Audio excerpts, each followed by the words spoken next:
I saw a link posted to this article linked down below in the description on my Facebook feed, and I was like, you know what? Let's talk about it.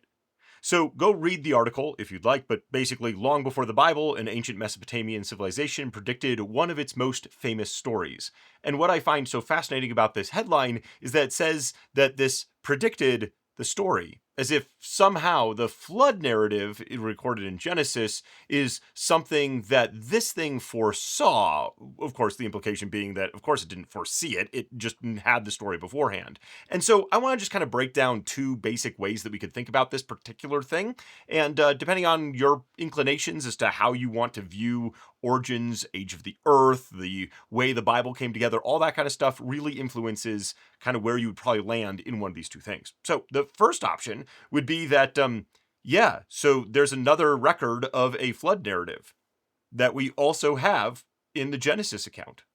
And yes, the Genesis account happens after the flood account because we're recording what already happened, right? And we have oral tradition and all this stuff. So the fact that this is an older edition than what we have in Genesis really doesn't change anything, because if we have a historical flood, then it's totally fine that other people also recorded this event and they talked about it and they discussed what it meant to them in their religious cultures. And that is absolutely what is happening in the Genesis account as well.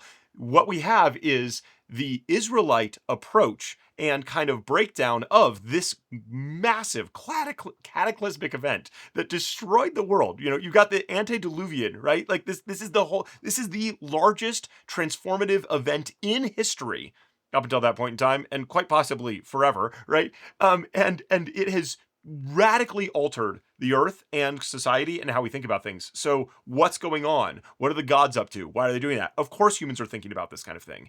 And the Genesis narrative of this is the Israelite take on that particular subject.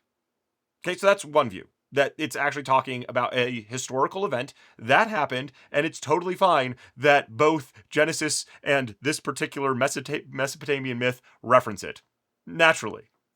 The kind of other way that you could look at it is that the Bible is a piece of literature that is written in response to well-known other literature of the day. So let's say that, for whatever reason, you believe the flood didn't happen. Okay, it didn't happen, at least definitely not like that.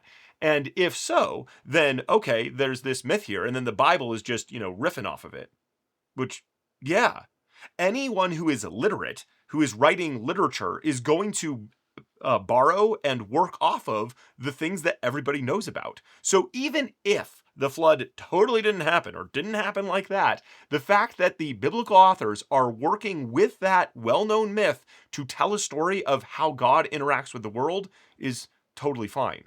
So whether you take a purely literal interpretation or you say, I don't really like the literal nature of it, but here's this thing and it's kind of bothering me that it's borrowed, it doesn't actually matter either way. This is totally reasonable for authors of the Bible, or this particular section of the Bible, to be doing. And it's totally okay. There is no reason to have this question your faith or have this cause issues for you to be like, wait a second, I don't think the Bible is true anymore. This does not influence that at all. Unless you have some reason to think that it does. In which case, let me know what that is, because this is the Blog G, and let's learn more together.